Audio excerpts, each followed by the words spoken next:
So a watercolor pencil, it's a color pencil, really.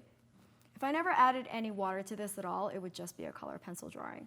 In fact, you can definitely maintain the integrity of the pencil in a lot of your piece.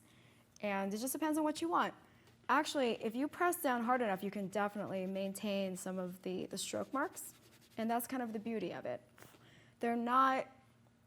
It's not necessarily watercolor. It's still a watercolor pencil, therefore it has texture.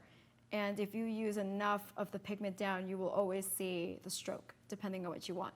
See, I kept these strokes dark, so you can definitely see that I had pencil there at one time. But it really depends on what you want. It depends on how sketchy you want it to look. But if you just wanted to create gradations, you could just do gradations, which is what I'm going to show you here with the chair. I'm going to do a little bit more of the darks, and I will show you guys how we're going to reconstitute all of this pigment and then create tones. So I'm a little bit impatient. I'm going to show you a little bit right now, and then I'm going to do the rest of the chair. So just to show you how it works now, you know, not to ruin all the magic, but so I am going to reconstitute that part. Look how pretty that is. It's so nice. And I am going to leave some of the stroke marks because I think the stroke marks are really cool. But I tend to be more graphic, you know, when I do things like this. It depends on what you want. You can just kind of paint over a lot of this too.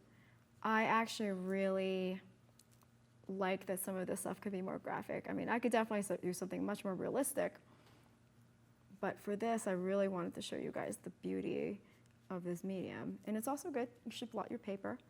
You blot your pen. Yeah, you should blot your brush.